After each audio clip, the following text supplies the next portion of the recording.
TV anchor और आज तक के consulting resident editor Sudhir Chaudhary एक बार फिर से सुर्खियों में हैं। सुधीर चौधरी को लेकर खबरें ये चल रही हैं कि वो आज तक छोड़कर डीडी न्यूज़ यानी दूरदर्शन के न्यूज़ चैनल में जा रहे हैं। दूरदर्शन सरकारी न्यूज़ चैनल है जिसकी टीआरपी उतनी खास नहीं है जितनी कि प्राइवेट न्यूज़ चैनल्स की है। लिहाजा सरकार सुधीर चौधरी को दूरदर्शन में एक बड़ी जिम्मेदारी सौंप सकती है और उनको डीडी न्यूज़ की लोकप्रियता बढ़ाने का जिम्मा दे सकती है। इस खबर के आने के बाद से सुधीर चौधरी लगातार ट्रेंड कर रहे हैं। सुधीर चौधरी के बारे में अब लोग जानना चाहते हैं, तो इस वीडियो में हम सुधीर चौधरी के बारे में जो जानकारी है वो आपको बताएंगे कि आखिर कौन है सुधीर चौधरी, कब से उन्होंने पत्रकारिता की शुरुआत की, क्यों विवादों में रहे और किस तरह की पत्रकारिता के लिए सुधीर चौधरी जाने जाते हैं। देखिए, पत्रकारिता जगत में सुधीर चौधरी नो डाउट एक बहुत बड़ा नाम है।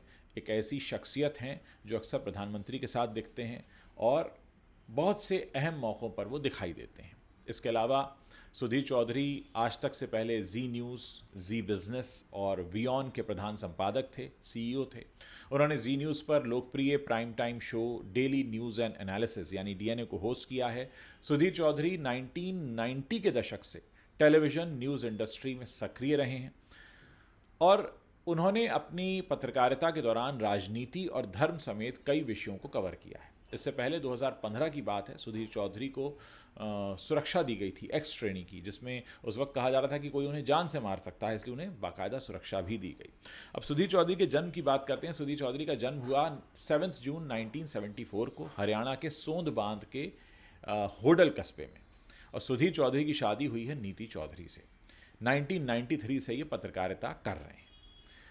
इनकी जो शिक्षा हुई है वो दिल्ली विश्वविद्यालय से हुई है और दिल्ली विश्वविद्यालय का एक आत्माराम सनातन धर्म कॉलेज है जहाँ से ये ग्रेजुएट हुए और उसके बाद उन्होंने मास कॉम किया भारतीय जनसंचार संस्थान से। तो इस तरीके से इनके पत्रकारिता के करियर की शुरुआत हुई। 1990 का वो दौर था जब ये टेलीविज़न न्यूज़ इंडस्ट्री में आए और कह सकते हैं कि वो टेलीविज़न पत्रकारों की पहली पीढ़ी से ताल्लुक़ रखते हैं, क्योंकि ये वो दौर था जब हिंदुस्तान में प्राइवेट न्यूज़ चैनल्स शुरू हो रहे थे। उस वक्त सिर्फ जी हुआ करता था, फिर धीरे धीरे बाकी के आए। सुधीर चौधरी को साल 2001 में भारतीय संसद पर हमले के बाद इस्लामाबाद में वाजपेयी मुशर्रफ भारत पाक बैठक को कवर करने वाली टीम में शामिल किया गया था। 1993 में सुधीर ने असल में जी न्यूज़ के एक पत्रकार के रूप में अपना करियर शुरू किया। उस समय जी ने बस शुरू ही किया था अपना इंडिया में चैनल को। सुधीर चौधरी जी न्यूज़ चैनल में एक समाचार एंकर के रूप में शामिल हुए और जैसा मैंने आपको बताया 2001 में उस वक्त ये काफ़ी चर्चा में आए जब इन्होंने वाजपेयी मुशर्रफ जो बैठक हुई उसको इन्होंने कवर किया। इस्लामाबाद में बैठक हुई थी। फिर 2003 में उन्होंने जी न्यूज़ से दे दिया इस्तीफ़ा और सहारा समय में आ गए। सहारा समय में इन्होंने जो लॉन्च हो रहा था उस वक्त, सहारा ग्रुप के जो न्यूज़ चैनल्स थे उसकी लॉन्चिंग में इन्होंने बड़ी महत्वपूर्ण भूमिका अदा की और उसके बाद कुछ समय बाद फिर ये इंडिया टीवी चले गए और वहाँ पर इंडिया टीवी में इन्होंने कुछ समय काम किया और उसके बाद ये लाइव इंडिया में आ गए। फिर साल 2012 में सुधीर की वापसी होती है जी न्यूज़ में और एक संपादक के रूप में वहाँ काम करना शुरू कर देते हैं और तभी से ये डीएनए के एंकर के तौर पर भी मशहूर रहे। 2015 में इन्हें उत्कृष्ट पत्रकारिता के लिए रामनाथ गोयनका का पुरस्कार भी मिला।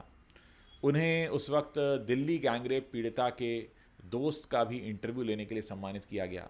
सुधीर चौधरी टीवी के जितने मशहूर एंकर हैं उससे कहीं ज़्यादा वो कंट्रोवर्सी में रहे हैं। सुधीर चौधरी ने जब जी न्यूज़ छोड़कर आज तक ज्वाइन किया था तब कहा गया था कि सुभाष चंद्रा से उनका कुछ अनबन हो गई थी और फिलहाल वो आज तक में। अपने शो में सुधीर चौधरी खबरें कम एजेंडा ज़्यादा चलाते हैं, ऐसा भी आरोप लगता है और यही कारण है कि देश में एक वर्ग हमेशा उनके खिलाफ रहता है। कई बार अपनी खबरों को लेकर सुधीर चौधरी चर्चा में आते ही रहते हैं और विवादों का कारण बन जाते हैं।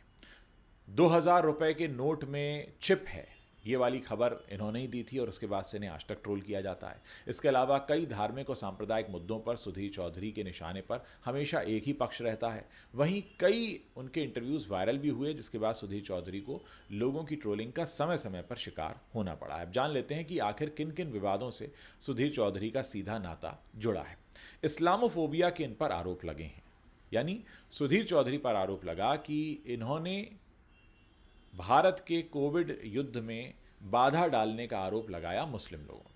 मई 2020 में केरल पुलिस ने सुधीर चौधरी के शो डीएनए के खिलाफ 11 मार्च का एक प्रसारण हुआ था, उसके खिलाफ एक एफआईआर दर्ज की, जिसमें उन्होंने जिहाद के उन प्रकारों पर चर्चा की जिनकी इस्लामोफोबिक के रूप में आलोचना की गई थी। सुधीर चौधरी की रिसर्च टीम के ऊपर भी कई सवाल खड़े होते रहे, क्योंकि कई बार सुधीर चौधरी ऐसे आंकड़े पेश कर देते हैं जिसकी ज़मीनी हकीकत कुछ होती नहीं है, ऐसा आरोप उन पर लगता रहा।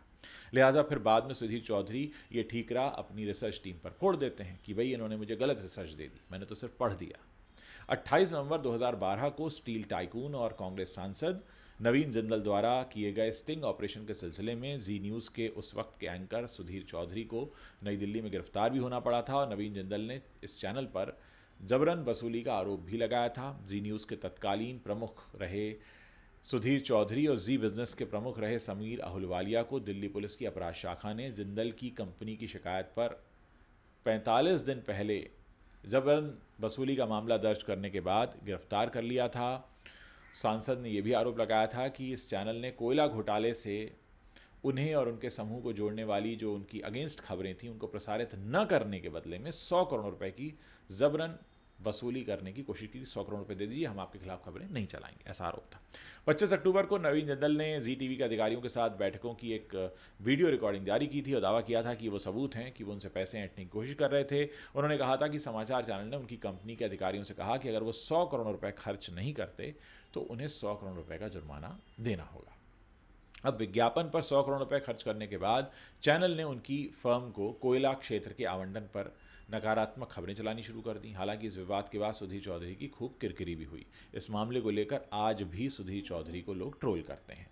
इंडिया टुडे के कार्यक्रम में केंद्रीय मंत्री रही स्मृति ईरानी ने हाल ही में सुधीर चौधरी को इसी मामले पर ऑन कैमरा ट्रोल किया था। जब उन्होंने स्मृति ईरानी से कुछ सवाल पूछे जो स्मृति ईरानी को अच्छे नहीं लगे, इसके बाद स्मृति ईरानी ने जवाब में कह दिया कि आप भी तो जेल जाकर आए हैं, कैसा लगेगा मैं अगर आपको पूछूं कि वहाँ कैसा लग रहा था आपको। महुआ मोइत्रा के खिलाफ भी इन पर आरोप लगे। सुधीर चौधरी ने तृणमूल सांसद महुआ मोइत्रा पर टू मैन लॉन्ग मैन के भाषण की चोरी करने का आरोप लगाया। इसमें उन्होंने भारत में फैसिज्म की शुरुआती संकेतों की ओर इशारा किया था, जबकि लॉन्गमैन और मोइत्रा दोनों ने बाद में भाषण की चोरी से इनकार किया। बाद में महुआ मोइत्रा ने सुधीर चौधरी के खिलाफ आपराधिक मानहानि का मुकदमा भी दायर किया। इसके बाद उन्होंने अपने दैनिक प्राइम टाइम शो में स्वीकार किया कि महुआ मोइत्रा के भाषण का केवल एक हिस्सा प्रसारित किया गया था और उन्होंने इस पर खेद भी व्यक्त किया। इसके बाद सुधीर चौधरी ने सीआरपीसी की धारा 340 के तहत एक आवेदन दायर करके मोइत्रा के खिलाफ उनके झूठे आपराधिक मानहानि मामले और अदालत के साथ धोखाधड़ी करने के लिए आपराधिक कार्रवाई शुरू करने के लिए अदालत का दरवाज़ा खटखटाया। ये मामला जो है फिलहाल लंबित है। फिर 2000 के नोट को लेकर भी इनकी बड़ी किरकिरी हुई थी और राष्ट्रवादी पत्रकार ये खुद को कहते रहे हैं, पाकिस्तानियों से ये मोर्चा लेते रहे हैं और देश के लिए उनकी जान को कीमती मानकर उन्हें सुरक्षा भी मुहैया कराई गई, क्योंकि उन्होंने कहा था कि 2000 के नोट में चिप है, जो कि थी नहीं।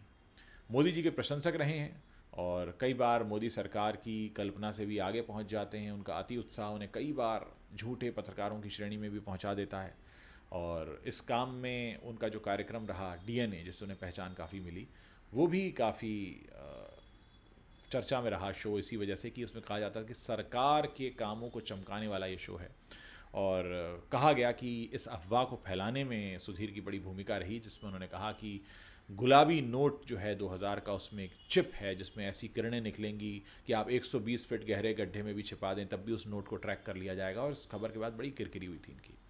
सुधीर चौधरी को सोशल मीडिया पर अगर नज़र डालें, जो सुधीर चौधरी का सोशल मीडिया है, तो इनके एक्स पर इनके करीब 7.9 मिलियन फॉलोअर्स हैं, तब तकरीबन 80 लाख लोग इन्हें एक्स पर फॉलो करते हैं। इंस्टाग्राम पर सुधीर चौधरी के 1.5 मिलियन से भी ज़्यादा फॉलोअर हैं। फेसबुक की बात करें तो फेसबुक पर भी सुधीर चौधरी अच्छे खासे लोकप्रिय हैं, यहाँ उन्हें करीब 3.2 मिलियन लोग फॉलो करते हैं। प्रधानमंत्री मोदी के काफ़ी करीबी बताए जाते हैं सुधीर चौधरी, और अक्सर उनके सेल्फीज़, एक सेल्फी तो उन्होंने लगा रखा है पावर सेल्फी, ट्रंप और मोदी दोनों खड़े हैं, उनके साथ में सुधीर चौधरी खड़े हैं। तो इस तरह का काफ़ी बड़ा खुलकर वो प्रदर्शन करते रहते हैं कि वो मोदी भक्त हैं, सरकार के भक्त हैं, कोई कड़वा सवाल नहीं पूछते हैं, फिर भी पत्रकार कहलाते हैं। तो इस तरीके की उनकी इमेज एक रही है और विदेशों में भी उन्हें रिपोर्टिंग करते हुए देखा गया है। प्रधानमंत्री के कई दौरों में भी वो साथ रहे हैं और कई सारे अलग अलग राष्ट्राध्यक्षों के साथ मुलाकात की तस्वीरें भी उनके सोशल मीडिया पर आती रहती हैं। अब बात करते हैं कि सोशल मीडिया पर तो ये स्थिति है उनकी, नेटवर्थ कितनी है। गूगल पर अक्सर ये सर्च किया जाता है कि सुधीर चौधरी की टोटल नेटवर्थ कितनी है, और खूब सर्च किया गया लेकिन कोई ऑफिशियल जानकारी नहीं है। कहा जाता है कि सुधीर चौधरी की सालाना आमदनी 3 करोड़ रुपए के आसपास है, लेकिन इसमें भी कोई कंफर्मेशन नहीं है। तमाम आर्टिकल्स हैं इस बारे में। 3 साल पहले की एक रिपोर्ट में उनकी संपत्ति 3 मिलियन अमेरिकी डॉलर यानी तकरीबन 22 करोड़ की बताई गई है। सुधीर चौधरी के कई शहरों में फ्लैट्स हैं, ऐसा भी दावा किया जाता है अलग अलग रिपोर्ट्स में, जो आपको इंटरनेट पर मिल जाएंगी। इसके अलावा कोई ऑफिशियल आंकड़ा अभी तक नहीं है। एक और विवाद जो इनके साथ जुड़ा रहा है वो उमा खुराना वाला विवाद है। 2007 की बात है। ये एक प्राइवेट न्यूज़ चैनल में काम किया करते थे संपादक के तौर पर, और इनके एक रिपोर्टर ने एक ऐसी खबर चलाई थी जिसके बाद एक प्राइवेट स्कूल की शिक्षिका को काफ़ी लोगों ने अटैक कर दिया था, और बाद में पता ये चला कि वो जो स्टिंग ऑपरेशन हुआ था जिसे उस चैनल ने चलाया था, जिसके संपादक सुधीर चौधरी थे, वो असल में पूरा स्टिंग ऑपरेशन ही झूठा था, लेकिन उसकी वजह से एक शिक्षिका पर बड़े गंदे आरोप लगे, उमा खुराना पर, और ये कहा गया कि वो अपने विद्यालय में कुछ गलत काम करती हैं, छात्राओं से गलत काम कराती हैं। इसके बाद पब्लिक उन पर टूट पड़ी, काफ़ी उनके साथ छीना झपटी हुई थी। बाद में जब ये बात सामने आई कि ये पूरा स्टिंग ऑपरेशन नकली था, तो उस चैनल को ही बंद कर दिया गया। तो इस तरह के विवाद सुधीर चौधरी के करियर से जुड़े रहे हैं। बाद में शायद वो चैनल किसी और नाम से शुरू हुआ, और हर कोई बड़ा हैरान हुआ कि वही स्टिंग ऑपरेशन अगर रिपोर्टर ने किया है तो संपादक की ग्रीन टिक के बाद ही वो आगे जाता है, तो क्या सुधीर चौधरी ने वो स्टिंग ऑपरेशन नहीं देखा था, या देखते हुए भी उसे जाने दिया? तमाम बातें उस वक्त भी हुई थी। तो कुल मिलाकर ये परिचय है सुधीर चौधरी का कि बड़े कंट्रोवर्शियल रहे हैं। एक बात उनके बारे में कही जाती है कि जो मौजूदा सरकार है उससे वो सवाल नहीं पूछते हैं, पर पत्रकार हैं बिना सवाल पूछने वाले, और अगर सवाल पूछते भी हैं तो वो थोड़े से पॉलिशिंग करने वाले होते हैं, जिसमें सत्ता पक्ष को थोड़ा चमका कर पेश किया जाता है। तो ये स्थिति है। देखते हैं आगे दूरदर्शन में नई पारी शुरू होती है या नहीं, या ये महज एक खबर चली है यूं ही, है इस ऑफ़र को एक्सेप्ट किया है सुधीर ने या नहीं किया है। तमाम बातें आने वाले दिनों में खुलेंगी, लेकिन क्योंकि लोग काफ़ी चर्चा कर रहे हैं सुधीर के बारे में, तो सोचा आपके सामने एक डिटेल्ड वीडियो पेश किया जाए। वीडियो पसंद आया हो तो इसे शेयर कर सकते हैं। इस वीडियो के नीचे कमेंट सेक्शन है, वहाँ लिखकर बताना मत भूलिए कि आगे आप और किस तरह का कंटेंट मेरे प्लेटफॉर्म पर देखना पसंद करेंगे।